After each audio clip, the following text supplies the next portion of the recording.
Hello, my name is Gabriela Mateo, and today I will be covering the 8th cranial nerve, auditory/vestibular, otherwise known as vestibular cochlea.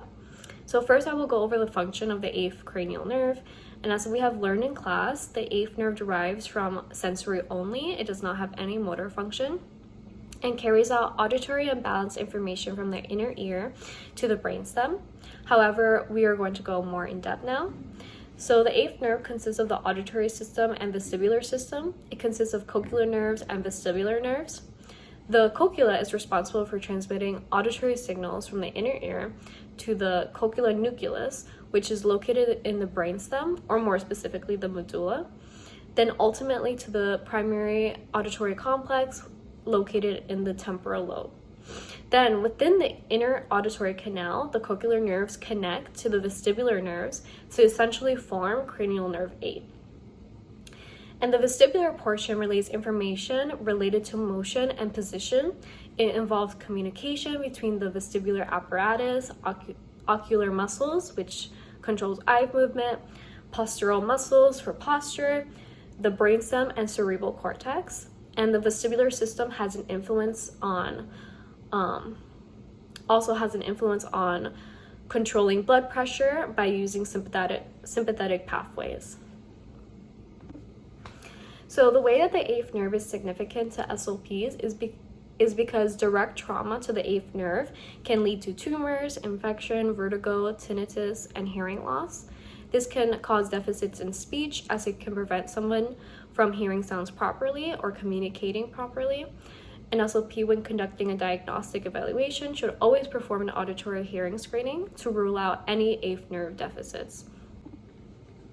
Okay, so we are going to be testing two portions. The cochlear portion, which is testing for hearing, and the vestibular portion, which is testing for balance and coordination. Today I have Eddie as my helper, so let's get started. So the first test is the hearing portion, and what I'm going to do is test the cochlea, and we are testing for acuity and sharpness of his hearing. So what I'm going to ask him to do is if he can cover his left ear, and I'm going to rub my fingers together and present it right next to his ear and ask if he can hear it. I could hear it.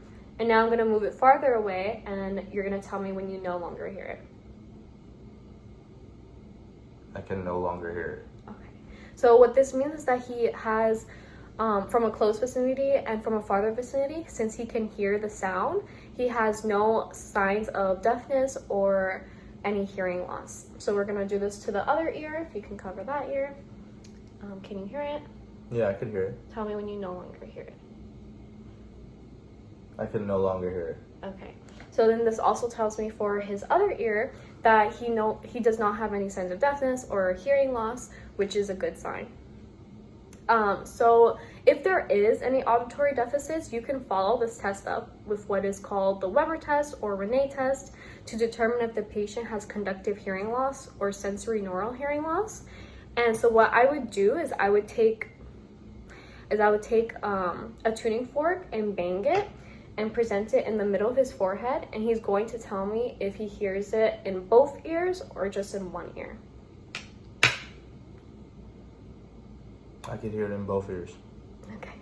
So what this tells me is that since he can hear it in both ears, that means that there's no lateralization, which is a good sign, because if there is conductive hearing loss present, the sound will lateralize to the ear that is abnormal, the one that's having issues, and then if it is a sensory neural hearing loss, it will lateralize to the good ear, so the normal side. So let's say he could not hear the tuning fork in both ears, we would then perform the Rene test. So what I would do is I would tap the tuning fork and present it to his mastoid process, and he's going to tell me if he hears it or not. I could hear it. Now I'm going to present it parallel to his ear. Tell me if you hear it. I could hear it. Okay, so this means that he doesn't have any hearing loss on this side of his ear, and now I'm going to perform the same on the other side. So I'm going to tap my tuning fork, present in the mastoid process. I could hear it. And now parallel to his ear, can you hear it? Yes, I could hear it. Okay, So then this also shows me that he does not have any hearing loss in the other side of his ear as well. So this also tests to see bone conduction and air conduction. And so this concludes the cochlear portion of testing the eighth nerve. And now I will move on to the vestibular portion. So I'm going to put my tuning fork aside. And the vestibular portion tests for balance and coordination. And so what I'm going to do is I'm going to ask him to put his arm straight out and extend his two front fingers. And I'm going to put my fingers underneath. And what he's going to do is raise his hands over his head and return to my fingers. And now I'm going to ask him to do this 2 more times with his eyes closed.